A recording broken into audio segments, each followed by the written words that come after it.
it's like justice for somebody that you can't really stick a name or face to. You know she's very real.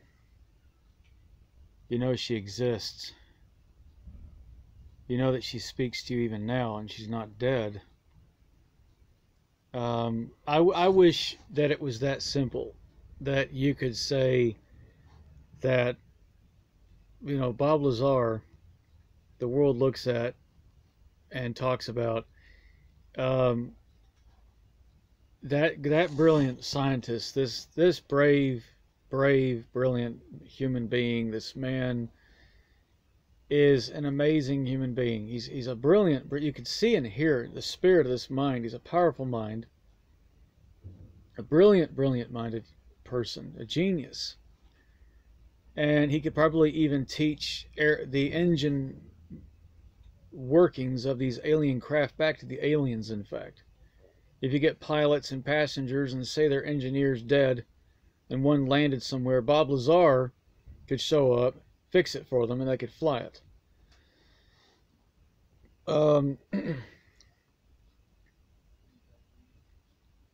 I wish it was that simple. I wish it was just a case of nut and bolt craft that fly around, and that's it.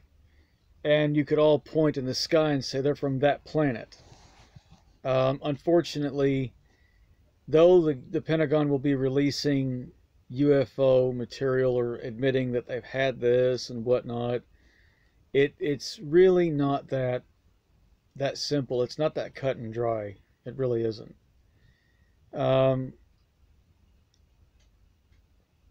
You know,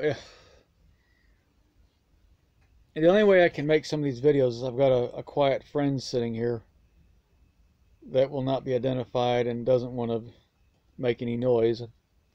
She, won't say who, sitting right over there. And so I'm talking to that person. So I'm looking over that direction. Because to get a good video, to really get it out, to talk about it, you have to have a conversation, be talking about it before you, okay, now let's make the video.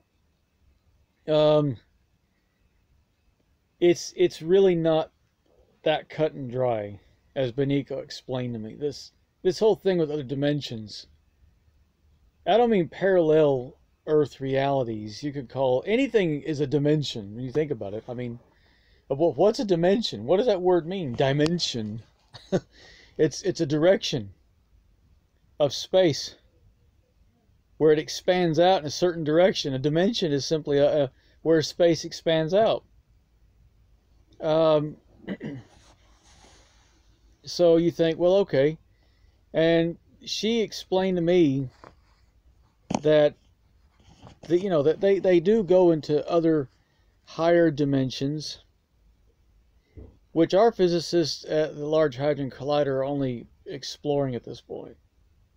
What does that mean? There's side dimensions, there's realities around the third dimension. There's like a third dimension A, third dimension B, third dimension C, all within our reality, Earth reality. It's quite complicated. It's like a honeycomb, and when you look down inside one of the cells, you saw more honeycombs, and you look down inside one of those more honeycombs, and it just kept expanding and expanding and expanding. It was quite an expansive discussion about it, was quite mind-blowing. And even with the conversations with her in recent times, she comes up with that stuff. So she's in a dimension that is outside of our own, but in the third dimension. Otherwise, she couldn't talk to me. And you think, well, if it was that easy, it's not. The public is going to have a hard time swallowing that. The public will accept a man, Bob Lazar, and he's a scientist to reverse engineer alien technology. Element 115, this is how they're powered. The public's going to find a hard time accepting these aren't all aliens from other planets. They're dealing in other dimensions, so they live comfortably. It's like Peter Pan. Second star to the right, not until morning, would be more accurate, and oddly enough, it is. If you've ever seen the movie Hook, where Tinkerbell takes Robin Williams' character back to Never Never Land. She's carrying him in that bed sheet, and she flies up into the night sky towards a star, and then for some reason the star just suddenly expands and opens up into this massive sunrise horizon, and they're in this other world of some kind. How'd you get there? Through some gate or some invisible portal or some unusual space? And it's probably something that's quite close to the Earth. But because it's in this other dimension, it's close and far away at the same time. There's really not going to be any way to explain that without having a background like Bob Lazar's. You know, this is something more the area, I would say him, because you could get a lot of physicists that would not have his first-hand experience, who would have a hard time. Always in the back of their mind, they're thinking they're going to be grinning in those documentaries. Well, there may be other dimensions, because they're not really taking it very seriously. You know, they're being asked to talk about something they think is quite extraordinarily hypothetical. And they know the people talking to them are taking it very seriously. But Bob comes across, he's one of the ones that was there at S4. So when he talks about this, it's not something hypothetical for him. He's a very straight-laced guy about it. And he's going to look you dead in the face and say, yeah, yes, of course, these are dimensions, and these are the realities, how they're going to play out. The aliens are not all from another planet. And even Benico talked to me about that. That doesn't mean anything that I say that about the human upgrading of the genomes. That there were 63 to 65 human altercations to the human genes over 100,000, 200,000 years, over actually several million years, to be honest. And there's really nothing. I mean, he said that back in 1989, 1990, and here I'm saying I met Benico in '92. I mean, really, I don't talk about that because I think, well, that really anybody could say, well, you heard him say that. Well, that must be something you picked up from a show, you know. And it's like, well, you know, so you don't really talk about that. You say, well, there's nothing to really. What Benico told me was it was 63 altercations. Now, what Bob did not say to the public, and I will say to you, and I have said, do your astronomy and do your math. You have to combine astronomy with paleontology for just a second. Did the aliens make us? Well, you figure it out.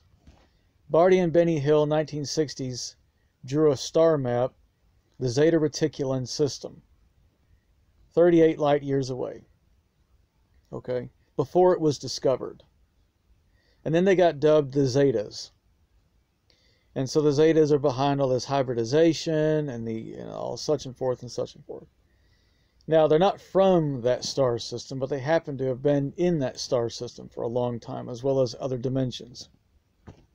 If you wind the clock back 2.5 million years in history, and were to stand on the Earth at that time, you could look up in the night sky and see the binary system, the Zeta Reticulan star system. The Earth was 1 light year from the Zeta Reticulan binary star system. You'd be able to read a newspaper at night from their stars. And 2.5 million years ago is when there was a jump in human evolution, when primates in Africa suddenly leapt forward, began to walk, and began to look more humanoid. And you have to stop thinking in terms of, well, no, that's too far back. You're thinking in a human time frame. The Zeta Reticulan, these Zetas go back hundreds of millions of years in age. Fathered and created by the Mantids, an ancient race called the Mantids.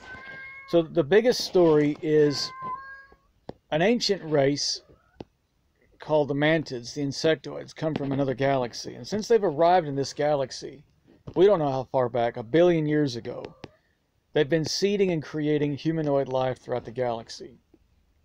It's really very simple. And in Genesis it says, now let us create man in our image. And in Hebrew, it translates. And if you look at the Bhagavad Gita, the Hindu Bible, you look at the Buddhist faith, the Hindu faith, they're all very similar. If you look at the Anasazi Indians and their worship of the giant insect creatures, they call it their gods. Again, there's so much volume of stuff I could throw at you. You've seen this. You've all seen it. Throw the research together and look at it. Now, look at where the Earth was 2 million years ago. You were all in the Zeta Reticulan star system 2 million years ago, Earth. All of your planets, that sun you look at every day, was a part of the Zeta Sagittarii constellation. And it had been there for some time. The evidence is all around you. You are the hybrids. You are the old hybrids. As Benico said, the humans today, the human race, has a very advanced high IQ of emotional concepts. Emotional IQ is off the scale for them. Intellectual IQ, they're smarter than you. So they're often sometimes very playful. You've seen Bashar channeled through Daralenka. He's often very witty, very childlike, very funny, almost like a teenager. He's kind of going, "Hey, how you doing, all right?" Benico's the same way. Now, then there's this thing with time travel, which muddles things up a bit. Where, okay, so they get made in the 20th century. No, they don't. Why do you think this began in the 20th century? You go back 2,500 years ago in the Tibetan legends, the Chenrezi and the Latrog, were these sacred children where women fell pregnant mysteriously by these demigods from the caves below, and they gave birth to these extraordinary, loving, benevolent children who didn't look human. And they could thought project, all that. Those are hybrids. That's 2,500 years ago. So this has been going on for some time. It's a symbiotic relationship. It's quite adolescent and primitive to say, the Zetas are a dying race, creating hybrids so they can take over and procreate. Sadly, the hybrids, many of them can't make babies, but they have a purpose in the higher dimensions. It's a mind-boggling idea to think that the human race has to be saved, genetically upgraded, kept around. You have a purpose yourselves, and you have a symbiotic relationship with the Sasani. Introducing the Sasani. Here they are. There's a Shalanel. There's all these different hybrid types that Bashar talked about. Now, reference him on that point, on the different, who's making the contact first. Guys, it's extremely complex. And the idea that hybrids with big eyes and 4 fingers are the ones that are just the early models, and the ones that look more human are the more advanced ones, wrong again. Every one of them has a purpose. The ones with larger eyes and the 4 fingers are meant to live on other worlds suited for that look. The ones that look human are meant for this planet. That doesn't mean that they can't come here. And 600-700 years down the road, they will be here all the time.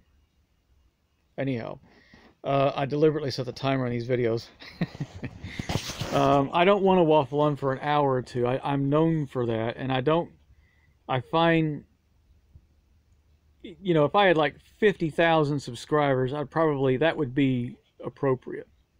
I've still got a lot of friends and researchers and colleagues that are kind enough to subscribe, and any of you else have done, thank you.